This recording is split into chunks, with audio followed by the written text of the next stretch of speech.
All right, Trent, thanks so much for including your work here. Good job with your written descriptions here. A couple of things I want to address.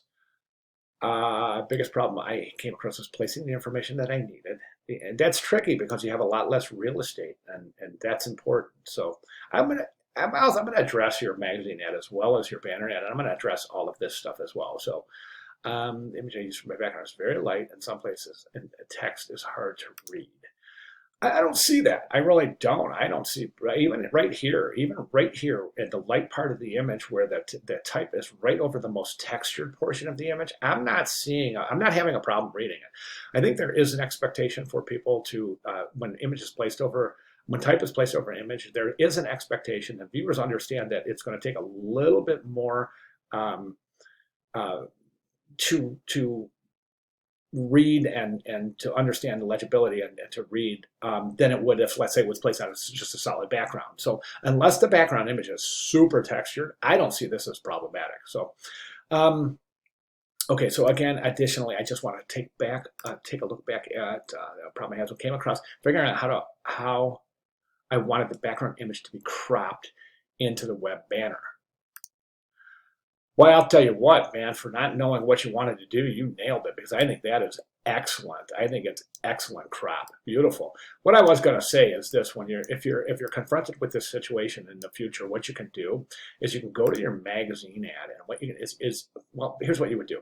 You would open up a box, just a stroke with no color, in Illustrator, and what you could do, or Photoshop, doesn't matter, whatever. You just have your ad in the background. Then you'll place a box the size of the banner. So 1280 by 300, right? And then what you would do is just place that box over. Then you could take the background and move it around within the box to try to figure out the best way. Now, what you did is you ended up rotating, and that works beautifully. Nice decision there. Okay, so let's talk about the magazine ad. As I said, some of this will be a review, but I think that you should remove this color, this right here. I think it's we don't need it. It's such a beautiful image. We don't need to cover it up, right? And then, of course, what I would say is take all of this true relax in 2 paragraphs and garden tours in 1 paragraph and just condense it, place it right here. Increase the size of the headline, boop, headline right here. Whoops, watch my cursor, headline right here. Or you can even keep the whole thing left aligned. Um, it might be a good idea to do that because that would um, follow suit for the banner ad. So even keep that left aligned, but I think that could be a little bit larger. The headline can be a little bit larger, left aligned, take true relaxation, move it up a little bit so it's a little closer to the headline, and then just follow down with your type right here and condense these. So this whole area is open. Take the logo and just move it right over here and reduce the size and place it right here. You may have to use that purple depending on how visible that is through this area right here. You might have to use the purple background logo, and then contact information right here. All right. Now let's go ahead and transpose that to the web banner. I think it's excellent. You've got your masked image. You've got everything you need here. This is a gorgeous ad.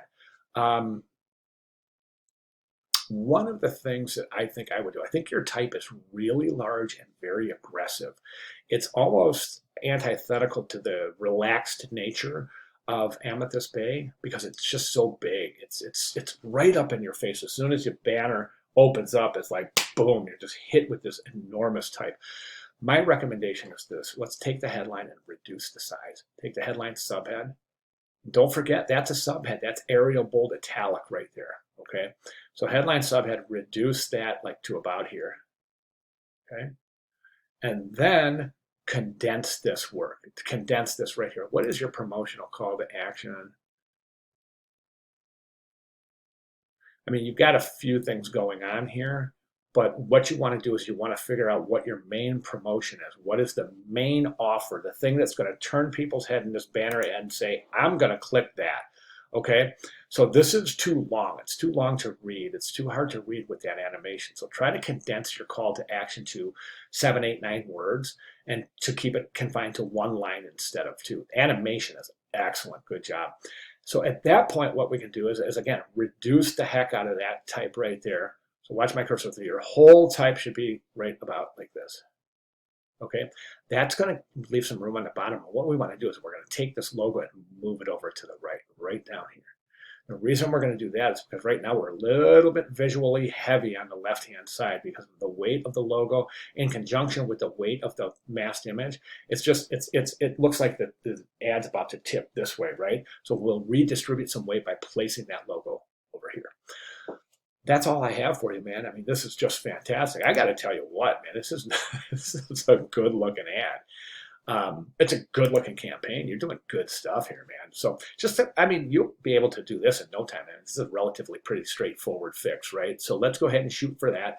If you want to resubmit here, that would be great. I'd love to see this before your final submission next week. Yes, indeed, this is due next week already. I know. Can't believe this class has just flown right by. But yeah, as I was saying, I wouldn't mind getting a look at this before you submit, just so we can make sure that this is ready to go. My goal is that you leave this class with a portfolio piece, a campaign, which is important for inclusion in your. A lot of students put single pieces. To include a campaign in your portfolio is invaluable. So what I'm shooting for is a tangible portfolio piece ready to roll when you leave this class. Okay, that's why I'd like to get a look at this one more time, so that when it comes time, you can just put this in your portfolio. You won't have to change anything. Okay, that's my goal. All right, so if you have any questions at all, please let me know. I'm just a click away. You won't be waiting for me for a response, but yeah, let's go ahead and make those changes. All right, fantastic. Any questions at all, please let me know. Trent, thank you so much.